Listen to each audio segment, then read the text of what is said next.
Okay guys, as requested by Mr. Chin, I'll talk a little bit about my online coaching, how it started, how I developed it, how I go about it, hopefully some practical things that you can apply, because I think fundamentally it is something everyone should at least dabble in a little bit. It is such a massive opportunity, like even if you don't want to make it your main jam, your main income, to just do something with it is not only a nice little extra income for not too much work.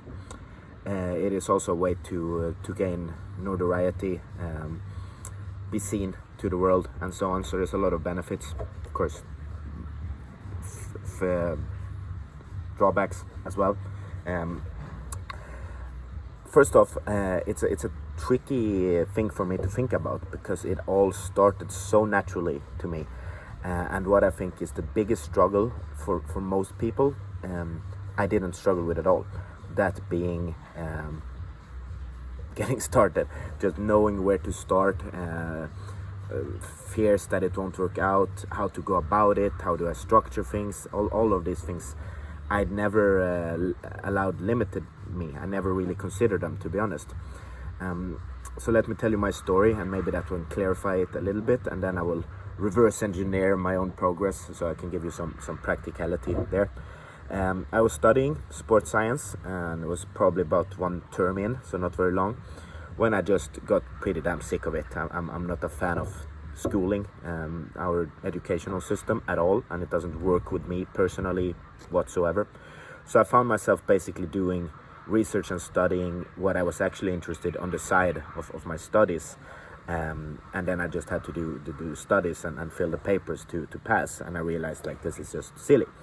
So I quit, just like this, and by that point, since I started sports science, I already knew that was something that's a topic that interests me and something I will want to work on with in to some extent.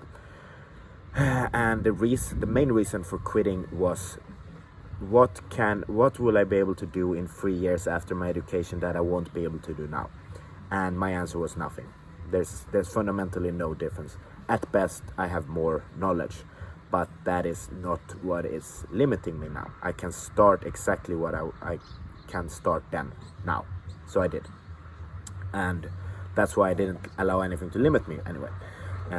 So how I started online coaching was I had one online coach previously, the Mindful Mover actually. So I had a sense of how they just sent out a PDF with the program. They ran some brief assessments, sent me a PDF of the program, and then asked for video feedback. So I was just, I'll mimic that, I'll do that, and I'll do it a little bit. The things I didn't like from them, I'll improve on, and I'll do it my way. I had the knowledge of programming enough. By then I had studied enough into strength training to know how to write a program and what to focus on. I had been practicing movement and mobility probably only a year, but enough to know what type of exercises are generally good investment of time, what people are interested in, and so on. So sure, there was some hesitation, and I definitely had imposter syndrome. I still do. That is like, who am I to talk about these things? I just started in it. I'm such a beginner. I know people that have 10 years of experience or more in this, but it wasn't too bad. So I just got started with it. And then I think for almost everyone, the first few clients you get are friends, maybe even family, someone you know at the gym, and things like this. That is good. Go for it. Any experience is good experience, and you have to start somewhere. One really fucking important thing here, and this is life advice in general, I guess, is you have to allow yourself to be, what's the quote? The reason modern people can't see God is because they're not willing to look low enough. And religion aside, I find that's an extremely powerful quote. It's humility. It's realizing you are not yet at a point to have high standards with a specific thing. So if you get your mom as your first client, that's where you start. Now you start and you go from there. You gain experience, and then you level up, and then you level up. It's a staircase, you know. You take one step at a time. You don't just start at step 7 and you don't go from 1 to 7 just like this, unless you have a really good vertical jump or something, more a broad jump, I guess. Anyway, so realize you're low enough, and when taking that humility, and so it's like, cool. My first long-term client was Amanda, someone I was already close to and was a close friend of mine, and she's not my mom, but she's a mom in personality, and she certainly only hired me to support me on the new journey, and that is cool. It was an income for me. It made it feel, once you know you get over the humility, the ego hit of, oh, she only did that to support me, cool, okay, I'll still make the best possible service to her, and I'll make sure she doesn't regret that I give a quality service, and that she then, after it ends, renews because I'm a good coach, not because she wants to support me. So that's the approach I took, and she's still my student, by the way, 5 years later. More than 5, Jesus. So be low enough, allow yourself to start where you are, wherever that is, and if you do that, it happens quicker than you realize. So it's that initial step that is required, and it requires some humility. So that's how I got going. Then another fell in, someone from the gym, someone else, and then it starts going. And once it starts going, it's hard to pin down exactly what happens. It just happened, you got another one here, and then another one, and then what happened to me is like, okay, I'm not studying, I'm not limited to a physical location here. So once my student apartment expired, I moved back to my parents, but I also realized that I'll spend the money I would have on rent to travel. Like, you can travel a lot for 500 euros a month, rather than just staying in one spot. So at that point, it's like I got 200 euros in, I would buy a seminar, or I would buy a trip somewhere. I would like instantly use it, which of course is not a very reliable long-term strategy, but it is what I wanted to do, and I quite relentlessly pursue that. So that led to the coming years, which was traveling for a seminar or traveling to someone I knew on Instagram, slept on their couch, moved city, and then life happens. The path takes you somewhere. I ended up in Ireland for a while, dropping back and forth to Sweden, all while running my online business. So focusing on that, since that is the topic, David, it is a case for experience first. Why I quit my studies was to gain actual experience, and the only way you truly learn, I believe, is from experience, integration, failure, reassessment, and then doing it again fearlessly, despite having failed. So I got better at programming because I was programming a lot to people. I wrote a lot of programs. I put a lot of effort into it. I wrote it in the beginning way more elaborately than would have been required, perhaps to a detrimental point sometimes. You get too caught up as a coach with wanting to show your knowledge, or show or fear of not giving them enough value. So you end up writing a very complicated program that might be not optimal for them, and something simpler would suffice or be better. So that was a learning experience for sure, that I remind myself a lot. But it did lead to me writing a lot, and thinking a lot, and that taught me a lot, way more than a certain education would. And then it was just a positive feedback loop of all I earned, which wasn't that much, probably like 1,000 to 2,000 a month, I would say is an average back then. I would use that to travel and learn, whether that was from meeting someone like-minded, talking to them, or attending a seminar, or living a few months somewhere specific that I just felt was conducive to my development. So it is a matter of establishing a positive feedback loop where I was learning from what I earned money from in itself, and I could invest that in myself to do the work better, and on we go upwards. So I'm very happy about that, and the only initial advice I can say to that is what I said about start where you realize where you are when you start, very low, and accept the humility, start there, and then all of a sudden you've climbed 8 steps, just like that. Let's get a little bit more practical with how I approach things. I started as simple as possible. You know, I generally did a Facebook group with people one-on-one, just to have everything collected there. They could send their videos, I could send a program there, I could give feedback in the comments, and it was all pretty structured. We could look back at previous week, previous months, and find it. The program I would just write as a PDF, as I do to you guys, and put in that Facebook group. And that's just how I approached it. I didn't get fancy. At some point, I wanted to use some service, some website, but it never suited what I wanted. It's because I wanted it individual, because I wanted it my own videos, my own weird construction of exercises, adjustments to exercises. I needed to record my own videos, and then I needed to have my own platform for that.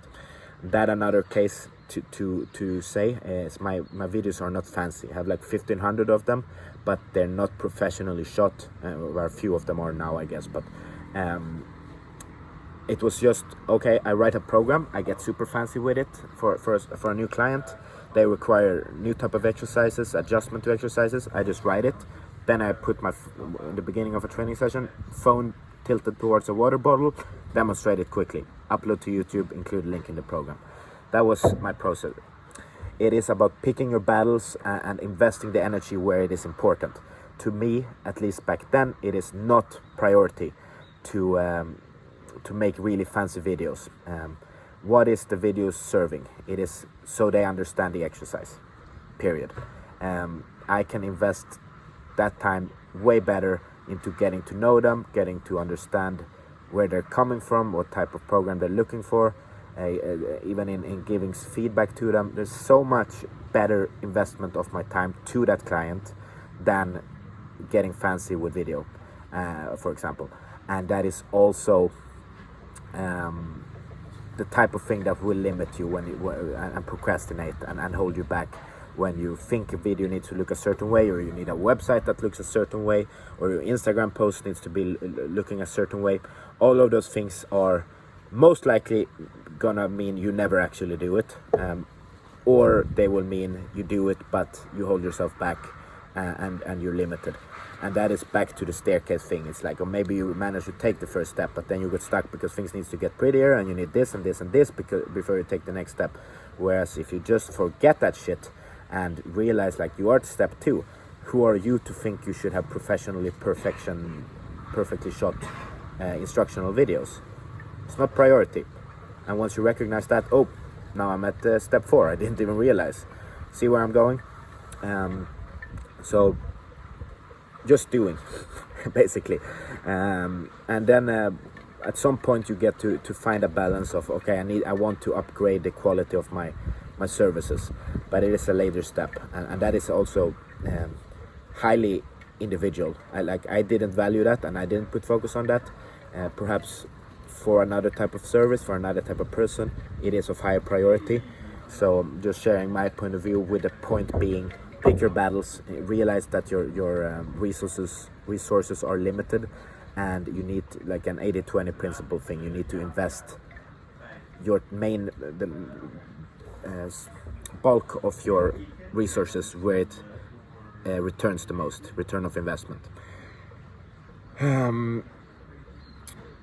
So yep, very straightforward. The way I built it and the way it still operates mainly, that's gonna change in the near future, is simply find a platform to communicate well with your client. That was Facebook for me initially, and now it's more WhatsApp.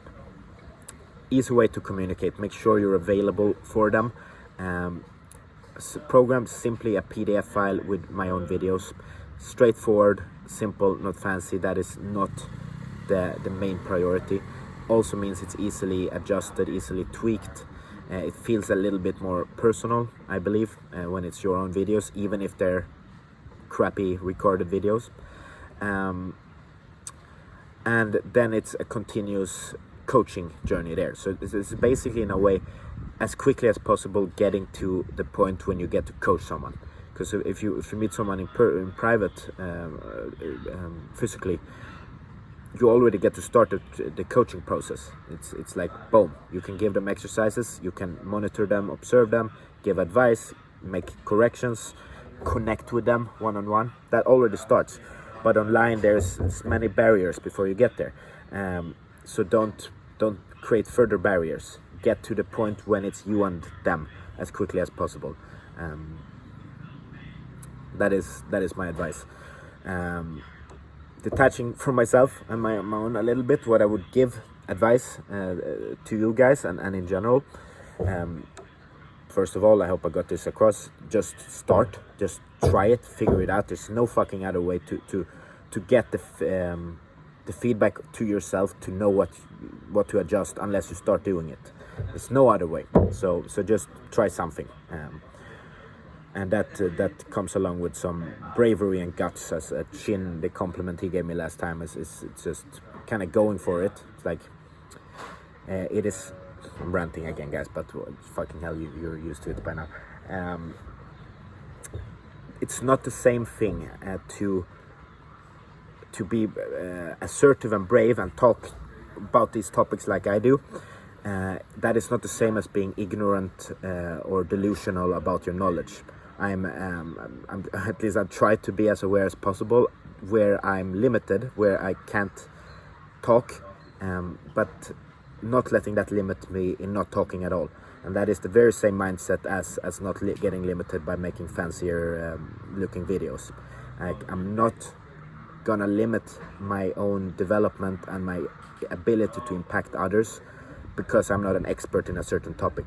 I will say humbly and honestly, I am limited in this topic, and you might even know more than me, but I will talk about it from my very limited experience and knowledge in it. Those are not the same, and I think most people would tremendously benefit from separating those and realize, like, I am allowed to talk, and I'm also allowed to be wrong about anything. And then I will again, that's back to that. Then you fucking know, and you can adjust from there and continue. So yeah, I don't know how valuable this video will be for you, but it's a bonus thing, right? So take it for what it is, me ranting. Certainly want to discuss this with you further, and perhaps again then I'll get some direct feedback, actual feedback from you that makes me able to like focus in a little bit more on a specific thing within this that would be valuable, practical for you guys. So let's talk about this a little bit next call, along with the actual topic at hand. I was gonna say Jesus loves you, but at this point I'm not sure at all.